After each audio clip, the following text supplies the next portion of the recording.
Selamat berjumpa dengan Pusat Studi Terorisme dan Radikalisme. Seorang penulis Amerika yang hidup tahun 1927 sampai dengan 1989 bernama Edward Paul Abbey mengatakan, lebih baik kebenaran yang pahit daripada delusi yang nyaman.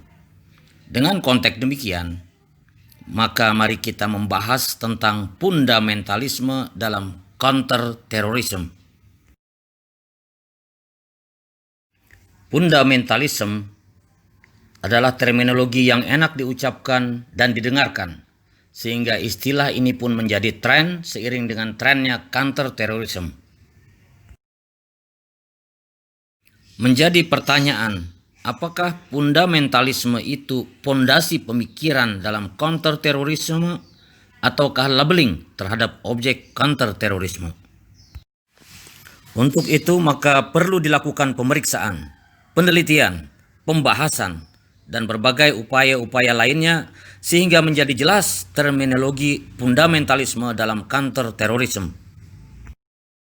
Secara umum, fundamentalisme diartikan sebagai gerakan kekerasan oleh orang-orang yang punya keyakinan mengakar atau radikal. Di sini muncul konteks radikalisme.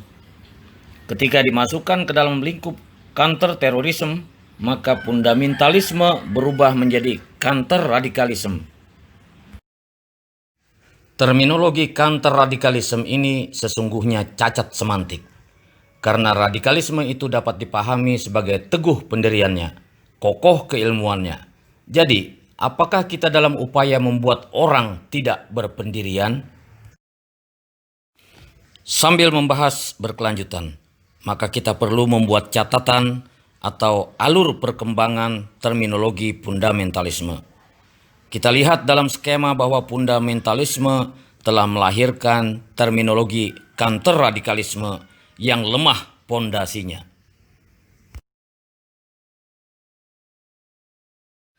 Fundamentalisme selalu dikaitkan dengan violence, khususnya di Barat, sebagaimana dikemukakan Muhammad Harfin Juhdi. Fundamentalism is identical with violence.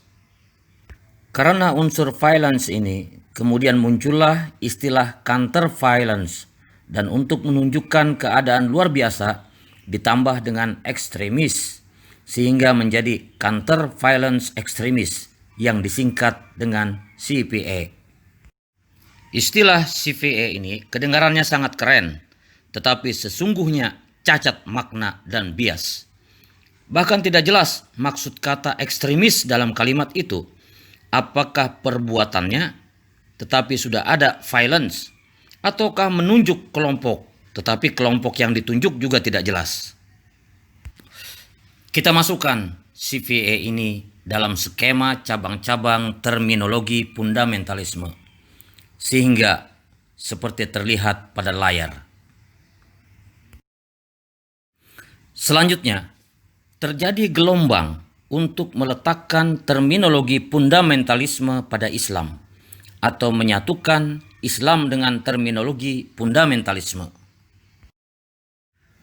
Karena fundamentalisme selalu dikaitkan dengan violence, sementara itu terjadi pemahaman menyimpang bahwa jihad Islam adalah violence, maka kemudian fundamentalisme melahirkan terminologi counter jihad. Tetapi istilah counter jihad ini segera tenggelam karena ada sosialisasi makna jihad yang sebenarnya yang tidak mengandung unsur violence. Kita masukkan konteks Islam dan counter jihad ini dalam skema cabang-cabang terminologi fundamentalisme seperti terlihat pada layar. Kita lihat ada transformasi dari agama menjadi Islam. Sesungguhnya harus menjadi pertanyaan besar. Kenapa Islam? Sejak kapan ada terminologi fundamentalisme dalam Islam? Kalau demikian, perlu ditelusuri dari mana munculnya terminologi fundamentalisme ini.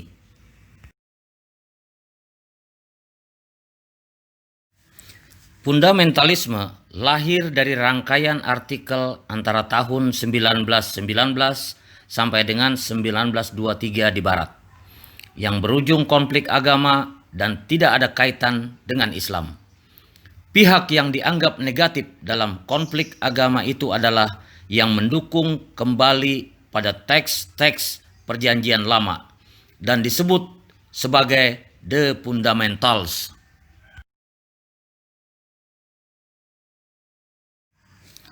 Keadaan tidak ada hubungan antara fundamentalisme dengan Islam menyebabkan ada kebutuhan untuk menghubungkan fundamentalisme dengan Islam, sehingga lahirlah istilah fundamentalisme Islam atau Islamic fundamentalism.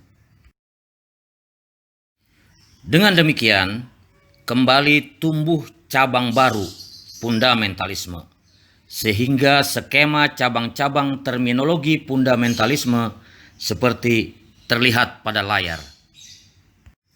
Selanjutnya berkembanglah pemikiran bahwa fundamentalisme Islam adalah segala hal negatif, apalagi ketika dibumbui dengan pemahaman-pemahaman menyimpang tentang jihad. Sampai tahap ini tetap menjadi misteri kenapa diarahkan kepada Islam. Pengucapan fundamentalisme Islam atau Islamic fundamentalism membuka peluang untuk menjadi debat dan diskusi panjang. Karena itu fundamentalism dihilangkan sehingga hanya tinggal Islamisme atau Islamis. Penggunaan terminologi Islamisme atau Islamism ternyata bermasalah karena kata Islamism semakin membuka kedok bahwa hal ini adalah politis. Artinya penggunaan terminologi Islamism tidak lebih baik daripada terminologi fundamentalisme Islam. Di samping itu, terlihat ada upaya politis untuk memisahkan Islamism dari Islam yang tidak mungkin dapat dilakukan. Bahkan Ekmeledin menyarankan kembali kepada konteks-konteks jihad agar fundamentalisme identik dengan Islam. Dengan pembahasan sebelumnya, maka kita dapat melihat bahwa skema cabang-cabang terminologi fundamentalisme bertumbuh kembang lagi, sebagaimana terlihat pada slide. Karena kontraproduktif, maka istilah Islamism secara perlahan menghilang. Tetapi dengan melihat alur pemikiran yang berkembang, maka kita dapat memprediksi terminologi apa lagi yang akan dimunculkan. Salah satu yang paling mungkin adalah counter khilafah. Dengan pembahasan yang dilakukan, maka kita dapat melihat bahwa terminologi fundamentalisme dalam counter terorisme telah berkembang banyak dan diarahkan kepada Islam, sebagaimana terlihat dalam slide.